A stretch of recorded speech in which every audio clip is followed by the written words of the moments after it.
দেখো অনেক সময় আমরা দেখতে পাই কোনো মানুষ যখন সাধু হয় তার পূর্বে সে খারাপ কর্ম করতে পারে, পূর্বে অনেক কিছু সে করতে পারে। এখন সাধু হওয়ার পরে আমি চয়ন যদি বলি আগে কি করছে, এটা আমরা সবাই দেখেছি। এখন দিকা 2 দিনের সাধু হয়েছে।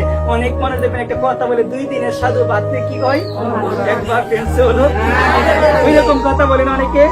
ছিল ভক্তিবিনোদ ঠাকুর বলেছে ওই কথা যারা বলে তারা হচ্ছে বৈষ্ণব নিন্দুক, তাদের মুখ কখনো দেখা যাবে না। একবার ফ্রেন্ডস বলো, তাদের মুখ কখনো দেখা যাবে না। পূর্বের দোষের দরুন কখনো বিচার করা যাবে না। কোন দোষের গোমা? পূর্বের দোষ দেখা যাবে না। যে বৈষ্ণব হবে সে পূর্বে কি করেছে ওইটা কখনো যেন আমরা না দেখি, তার বর্তমানটাই দেখবো। সে বর্তমানে রাধারানীকে আশ্রয় করে আছে, সে বর্তমানে আমার গোবিন্দকে আশ্রয় করে আছে, সেটাই দেখবো, আগেরটা দেখা যাবে না। একবার ফ্রেন্ডস বলো। এই কারণে আমি মায়েদের কাছে অনুরোধ করে বলবো যেগুলো আমাদের মধ্যে বেশি হয়। আরেকটা হচ্ছে আমরা বলি দাসের মধ্যে বেশি বৈষ্ণব হয়, আবার চারাল বৈষ্ণব। কথাটা কোনা গো অনেকে মা কথা বলে অনেকে, দেখবেন আমি শুনি মাঝে মধ্যে বৈষ্ণব কি বলছেন শাস্ত্রে, কৃষ্ণ ভজনে জাতপাতের কোনো বিচার নাই, যে ভজে সেই বড় অভুক্ত হীনচার, কৃষ্ণ ভজনে নাহি জাতি কুলাদি বিচার, জাতপাতের কোনো বিচার নাই। আজকাল রায়, আজকাল চৌধুরীর মধ্যে কিন্তু ভক্ত হয় না। ভক্ত কিসের মধ্যে বেশি হয়? দাসের মধ্যে হয়। তাদেরকে সম্মান করতে হবে, তাদের মধ্যে কিন্তু তিলকের পরিমাণটা বেশি, তাদের মধ্যে পন্থীমালার পরিমাণটা কিন্তু বেশি। যত দাস রয়েছে সবার দেখবেন ছোট বাচ্চা থেকে শুরু করে সবার এই পন্থীমালাটা রয়েছে। একবার প্রেমস হলো কত বৈষ্ণবের লক্ষণ, ঊর্ধ্বপুণ্ড তিলক, পন্থীমালা থাকবে। মাগো তিলকটা দিতে হবে। যখন কোনো বৈষ্ণব যাবে একটু দাঁড়িয়ে তার ঊর্ধ্বপুণ্ড তিলকটা একটু দেখার চেষ্টা করবে। কারণ হরিভক্তি বিলাস গ্রন্থে বলছে জীবনে আমি কোনোদিন ধর্ম করি নাই, জীবনে আমি কোনোদিন ভগবানকে ডাকি না। যদি কোনো যথার্থ সাধুর ললাটে ঊর্ধ্বপুণ্ড তিলক আমি দেখতে পারি, আমার সমস্ত পাপ দূরে চলে যাবে।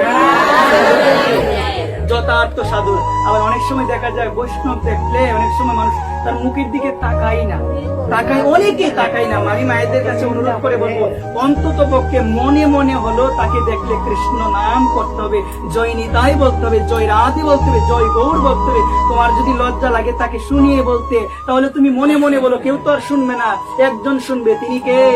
কারণ ভগবান হচ্ছে অন্তর্যামী। মনের ডাক কেউ শুনুক বা না শুনুক আমার ভগবান কিন্তু ঠিকই শুনে।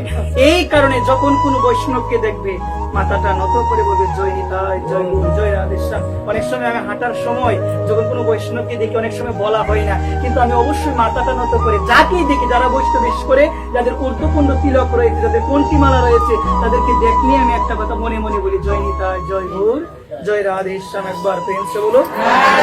এই কারণে মায়েদের কাছে বলবো যদি বলতে পারো তাহলে ভালো। অনেক সময় আমার বলে যে একটা জিনিস কিন্তু মনে রাখতে হবে, বৈষ্ণব কিন্তু ছোট বড় হয়, তবে সিনিয়র বৈষ্ণব এবং এটা কিন্তু আছে। তারপরেও শাস্ত্র বলতে তুলসী পাতা ছোট হোক বড় হোক গুণ কিন্তু সমান। কি বলছে?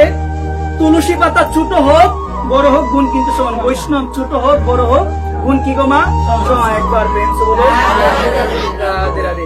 এই কারণে আমি মায়েদের কাছে অনুরোধ করে বলবো প্রেম সহকারে ভক্তি সহকারে দামোদর মাসটা যেন আমরা পালন করতে পারি।